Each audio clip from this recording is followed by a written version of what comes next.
So on set, there was a lot of paranormal stuff that was happening. And then, yeah. What do you mean? What? Do you want to know? Yes. Okay. In this room? Maybe not in this room. Yeah, everywhere. I absolutely love this film. Get into that. We're giving it wrestling. Hello. Hey, made it. We're going. I just want to, we're starting, Ian. The first question I have, I'm a little freaked out being in the house right now. Yeah. Were you there last night?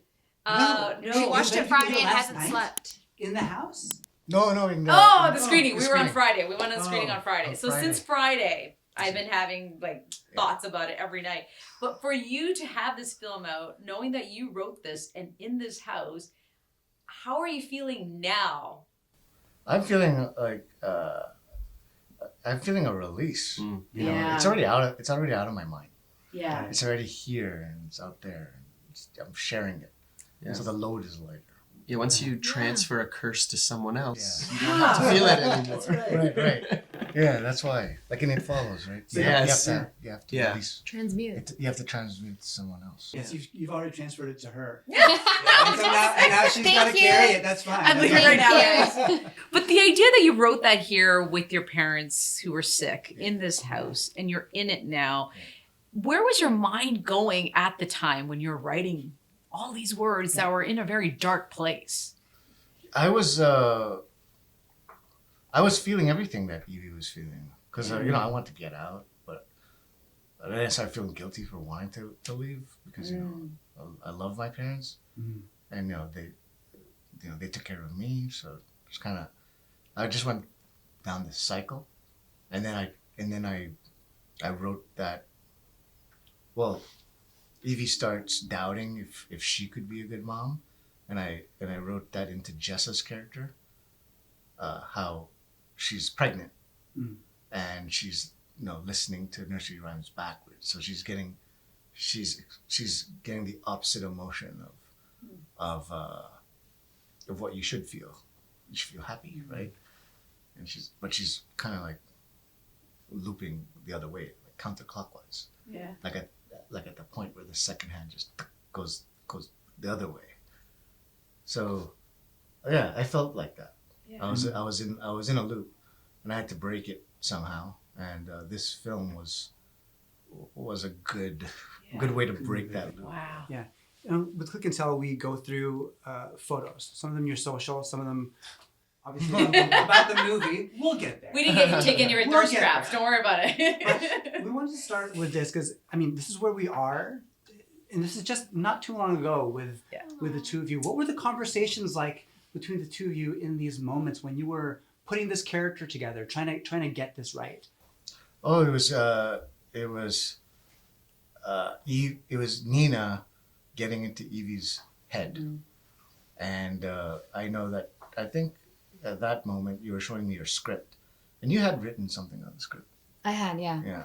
I was finding ways to ground myself when during scenes, what if I'm like, it's just me, so I have to be able to conjure at all times who this person is. And I was thinking about denial, which I think surprised you when I said that. Yeah.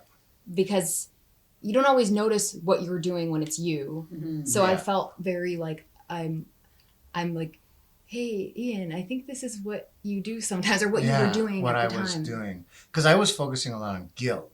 But then what Nina helped me realize was that I was also denying the guilt. Mm-hmm. It came out in your performance. I think the denial unlocked everything for me. Before we started filming, I had that epiphany. I'm like, if I don't...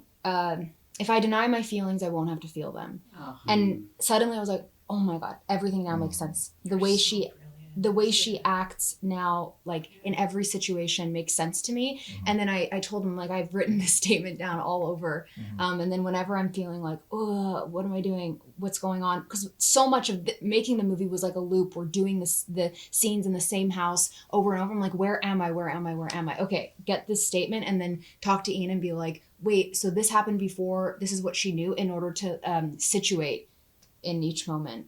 Yeah, and the dynamic between you two, and you're not even on screen, and you have such an aura about you. I told you, like, your voice is scary at one point and sexy at one time, and then I'm like, what's going on?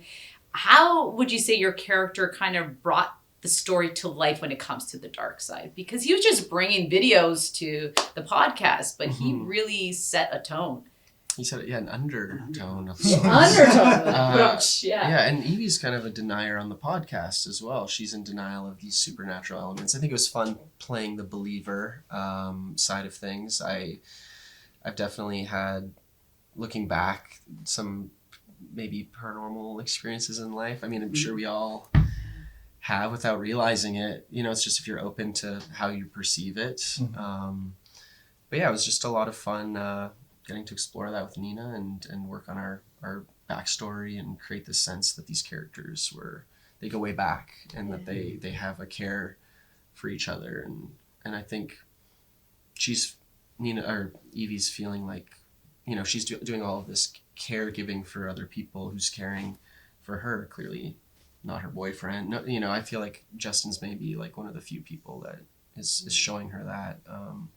So yeah, it was nice to bring that kind of a different color to the script, you know. And there's so much depth to the backstories of each of you guys. Talking about the paranormal thing you were just saying a second ago, is there any paranormal story or any like old wives' tale or any weird thing that you guys kind of like believe that you hold on to as true, even if you want to deny that it is true? No, I don't have any. I don't deny it anymore. Don't deny it at all. Don't deny it anymore. I just believe you know. Yeah. So on set, there was a lot of paranormal stuff that was happening.